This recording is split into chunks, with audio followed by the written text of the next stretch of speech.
ತಾಲೂಕಿನಲ್ಲಿ ಏರುತ್ತಿರುವ ಬಿಸಿಲಿನ ತಾಪಮಾನ ಜನಜೀವನಕ್ಕೆ ಸವಾಲಾಗಿ ಪರಿಣಮಿಸಿದ್ದು, ಸರ್ಕಾರಿ ಕಚೇರಿಗಳಲ್ಲಿ ಮೂಲಭೂತ ಸೌಕರ್ಯಗಳ ಕೊರತೆ ಬಯಲಾಗುತ್ತಿದೆ. ಸಾರ್ವಜನಿಕರ ಹಿತದೃಷ್ಟಿಯಿಂದ ತಕ್ಷಣವೇ ಕುಡಿಯುವ ನೀರು ಮತ್ತು ನೆರಳಿನ ವ್ಯವಸ್ಥೆ ಕಲ್ಪಿಸಬೇಕು ಎಂದು ಸಾಮಾಜಿಕ ಹೋರಾಟಗಾರ ರಸೂಲ್ ನದಾಫ್ ಹಾಗೂ ಜೆಡಿಎಸ್ ಮುಖಂಡ ಇಮ್ತಿಯಾಜ್ ಇಪ್ಪರಗಿ ಸರ್ಕಾರವನ್ನು ಆಗ್ರಹಿಸಿದ್ದಾರೆ. ಅಥಣಿಯಲ್ಲಿ ಮಾಧ್ಯಮಗಳೊಂದಿಗೆ ಮಾತನಾಡಿದ ಅವರು, ದಿನದಿಂದ ದಿನಕ್ಕೆ ಬಿಸಿಲಿನ ತೀವ್ರತೆ ಹೆಚ್ಚುತ್ತಿದ್ದು, ವೃದ್ಧರು, ರೋಗಿಗಳು ಹಾಗೂ ಮಕ್ಕಳಿಗೆ ತೀವ್ರ ತೊಂದರೆ ಉಂಟಾಗುತ್ತಿದೆ ಎಂದು ಆತಂಕ ವ್ಯಕ್ತಪಡಿಸಿದರು. ಪಟ್ಟಣದಲ್ಲಿ ಮರಗಳ ಕಡಿತದಿಂದ ನೆರಳಿನ ಕೊರತೆ ಉಂಟಾಗಿದ್ದು, ಸರ್ಕಾರಿ ಆಸ್ಪತ್ರೆ, ತಾಲೂಕು ಕಚೇರಿ ಹಾಗೂ ಪುರಸಭೆ ಮುಂದೆ ಕೆಲಸಕ್ಕಾಗಿ ಬರುವ ಜನರು ಬಿಸಿಲಿನ ನಡುವೆ ನಿಲ್ಲುವ ಅನಿವಾರ್ಯತೆ ಎದುರಿಸುತ್ತಿದ್ದಾರೆ. ಖಾಸಗಿ ಅಂಗಡಿಗಳಲ್ಲೂ ಆಶ್ರಯ ಸಿಗದೆ ಸ್ಥಿತಿ ನಿರ್ಮಾಣವಾಗಿದೆ ಎಂದು ಆರೋಪಿಸಿದರು. ಸರ್ಕಾರಿ ಆಸ್ಪತ್ರೆ ಹಾಗೂ ಎಲ್ಲ ಕಚೇರಿ ಆವರಣಗಳಲ್ಲಿ ತಂಪಾದ ಕುಡಿಯುವ ನೀರಿನ ವ್ಯವಸ್ಥೆಯನ್ನು ತಕ್ಷಣ ಜಾರಿಗೆ ತರಬೇಕು ಎಂದು ಅವರು ಒತ್ತಾಯಿಸಿದರು. ಇದೇ ವೇಳೆ ಮಧ್ಯಾಹ್ನ 12ರಿಂದ ಸಂಜೆ 4 ಗಂಟೆಯವರೆಗೆ ಬಿಸಿಲಿನ ತಾಪ ಅತಿಯಾಗುತ್ತಿರುವುದರಿಂದ ವೃದ್ಧರು ಮತ್ತು ಮಕ್ಕಳು ಅನಾವಶ್ಯಕವಾಗಿ ಹೊರಗಡೆ ಬರಬಾರದು ಎಂದು ಸಾರ್ವಜನಿಕರಲ್ಲಿ ಮನವಿ ಮಾಡಿದರು. ಬಸ್ ನಿಲ್ದಾಣ, ತಾಲೂಕು ಕಚೇರಿ ಹಾಗೂ ಆಸ್ಪತ್ರೆಗಳಲ್ಲಿ ಸರ್ಕಾರವೇ ಶಾಶ್ವತ ನೆರಳಿನ ವ್ಯವಸ್ಥೆ ಮಾಡಬೇಕು. ಈ ಬಗ್ಗೆ ರಾಜ್ಯ ಸರ್ಕಾರ, ಸ್ಥಳೀಯ ಶಾಸಕರು ಹಾಗೂ ಕೇಂದ್ರ ಸಚಿವರು ತುರ್ತು ಗಮನ ಹರಿಸಬೇಕು ಎಂದು ಇಮ್ತಿಯಾಜ್ ಇಪ್ಪರಗಿ ಆಗ್ರಹಿಸಿದರು.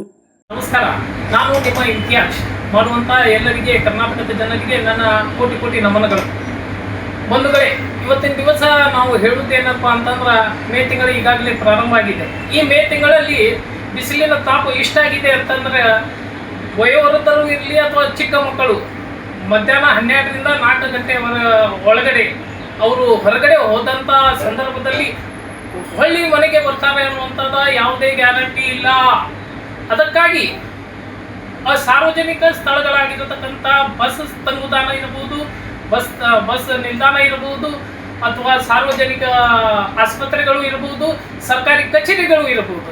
ಇಲ್ಲಿ ಸರ್ಕಾರ ಏನು ಮಾಡಬೇಕು ಅಂತಂದ್ರೆ, ಏನು ಸಾರ್ವಜನಿಕರ ಕೆಲಸದ ಸಲುವಾಗಿ ಬಂದಿರ್ತಾರ ಅವರಿಗೆ ಮೊದಲು ಕುಂಡ್ರಲಿಕ್ಕೆ ಒಂದು ಆಸನದ ವ್ಯವಸ್ಥೆ, ಆಮೇಲೆ ನೆರಳಿನ ವ್ಯವಸ್ಥೆ ಹಾಗೂ ತಂಪು ಪಾನೀಯ ವ್ಯವಸ್ಥೆಯನ್ನ ಅಥವಾ ನೀರಿನ ವ್ಯವಸ್ಥೆ ಸರ್ಕಾರ ಸಾರ್ವಜನಿಕರಿಗೆ ಮಾಡಿದ್ದಾದ್ರೆ ತುಂಬಾ ಒಳ್ಳೆಯದಾಗ್ತದೆ ಅಂತ ಹೇಳಿ ನನ್ನ ಅಭಿಪ್ರಾಯ ಇದೆ.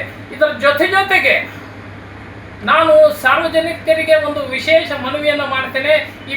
ಈಗ ತಾಪಮಾನ ಹೆಚ್ಚಾಗುತ್ತಿರುವುದರಿಂದ ಮಧ್ಯಾಹ್ನ 12ರಿಂದ 4 ಗಂಟೆ ಒಳಗಡೆ ತಮ್ಮ ಕೆಲಸಗಳನ್ನು ಅದರ ಒಳಗಡೆ ಮಾಡ್ಕೋರಿ, ಇಲ್ಲಾಂದ್ರೆ ಅದು ಆದ ನಂತರ ಮಾಡ್ಕೋರಿ. ಸರ್ಕಾರವು ಇದರ ಸಲುವಾಗಿ ವಿಶೇಷವಾಗಿ ಸರ್ಕಾರಿ ಕಚೇರಿಗಳಲ್ಲಿ ಇದನ್ನು ಹೊರತಾಗಿ ಟೈಮನ್ನು ಹೆಚ್ಚಿಗೆ ಮಾಡಿ ಸರ್ಕಾರಿ ಕಚೇರಿಗಳನ್ನು ಚಾಲೂ ಮಾಡಬೇಕಂತೇಳಿ ಈ ಮುಖಾಂತರ ನಾನು ಆಗ್ರಹಿಸುತ್ತೇನೆ. ಈ ಬಗ್ಗೆ ಸ್ಥಳೀಯ ಶಾಸಕರು ಇರಬಹುದು, ಜಿಲ್ಲಾ ಉಸ್ತುವಾರಿ ಮಂತ್ರಿಗಳು ಇರಬಹುದು, ಅಥವಾ ಕೇಂದ್ರದ ಯಾವುದೇ ಮಂತ್ರಿಗಳು ಇರಬಹುದು, ರಾಜ್ಯ ಸರ್ಕಾರ ಮತ್ತು ನಮ್ಮ ರಾಜ್ಯ ಸರ್ಕಾರ ಇದರ ಬಗ್ಗೆ ಕಾಳಜಿಯನ್ನು ವಹಿಸಿ ಸಾರ್ವಜನಿಕರಿಗೆ ಅನುಕೂಲ ಮಾಡಿಕೊಡಬೇಕೆಂದು ಈ ಮುಖಾಂತರ ನಾನು ಆಗ್ರಹಿಸುತ್ತೇನೆ. ಸರ್, ಈಗ ಪ್ರತಿನಿತ್ಯ ಬಿಸಿಲಿನ ತಾಪಮಾನ ಹೆಚ್ಚಾಗುತ್ತಿರೋದ್ರಿಂದ ಇದ್ರ ಬಗ್ಗೆ ಏನು ಹೇಳಕ್ಕೆ ಇಷ್ಟಪಡ್ತೀರಿ ನೀವು? ಈಗಾಗಲೇ ನಾವು ಈ ಬಿಸಿಲಿನ ತಾಪದ ಬಗ್ಗೆ, ಬಿಸಿಲಿನ ಅಥವಾ ತಾಪ ಹೆಚ್ಚಾಗೋದ್ರಿಂದ ಈ ನಮ್ಮ ಜನರು ಈಗಾಗಲೇ ಒಂದು ವಯಸ್ಸಾದವರು, ವೇತನದಿದ್ದವರು ಈಗಾಗಲೇ ಹೆಂಗೆ ಇಲ್ಲಿ ಕೆಲಸ ಮಾಡ್ಕೊಂಡು ಅವ್ರು ಹೊರಗೆ ಬರಬಾರ್ದು. ಈಗ ತಾಪ ಹೆಚ್ಚಾಗೋದ್ರಿಂದ ಈಗ ನಮ್ಮ ಕೆಲವೊಂದು ಈಗ ಮರಗಳನ್ನೆಲ್ಲ ಕಡೆ ಕತ್ತರಿಸಿ ನಾವೆಲ್ಲ ಹೊರಗೆ ಹಾಕಿಬಿಡ್ತೀವಿ. ಕುಂಟ್ಲಿಕ್ಕೆ ನ್ಯಾಳಿಲ್ಲ, ಅನ್ನೋದಕ್ಕೆ ನ್ಯಾಳಿಲ್ಲ, ಕುಡಿಬೇಕಾದ್ರೆ ತಂಪು ನೀರು ಸಿಗಂಗಿಲ್ಲ. ಏನೋ ಒಂದು ಚಿಕಿತ್ಸೆ ಸಲುವಾಗಿ ನಾವು ಗೌರ್ಮೆಂಟ್ ಹಾಸ್ಪಿಟ್ಲ್ಗೆ ಬಂದಿರ್ತೀವಿ. ಹಾಸ್ಪಿಟಲ್ಗೆ ಆದರೂ ಬಂದರೂ ಸರಿ ಕೆಲವೊಂದು ಕಡೆ ನ್ಯಾಳಿಲ್ಲ. ಅದಕ್ಕೆ ಗೌರ್ಮೆಂಟ್ದವರು ಏನು ಮಾಡಬೇಕಂತ ಹೇಳ್ತಂದ್ರೆ, ಒಂದು ಸರ್ಕಾರದ ಬಗ್ಗೆ ಒಂದು ಕ್ರಮ ತೊಗೊಂಡು ಅದಕ್ಕಾಗಿ ಒಂದು ಬಂದಂಥ ಒಂದು ಸಂತಿಗೆ, ಒಂದು ಪೇಟೆಗೆ ಬಂದಂಥ ಒಂದು ವೃದ್ಧರಾಗಲಿ ಅಥವಾ ಒಂದು ಚಿಕಿತ್ಸೆ ಪಡೆಯುವಾಗ ಬಂದ ವೃದ್ಧರಾಗಲಿ ಇವರು ನಿಂದಿರುವಂಥ ಒಂದು ವ್ಯವಸ್ಥೆ ಏನು ಮಾಡಬೇಕಂದ್ರೆ, ಬೀದಿಯಲ್ಲಿ ಒಂದು ಸ್ವಲ್ಪ ನೀರು ತಂಪಂತ ಇರುವಂಥ ಒಂದು ವ್ಯವಸ್ಥೆ ಮಾಡಬೇಕು. ಆಮೇಲೆ ಅವ್ರು ನಿಂದಿರುವಂಥ ಒಂದು ನೆಲ ವ್ಯವಸ್ಥೆ ಮಾಡಬೇಕು.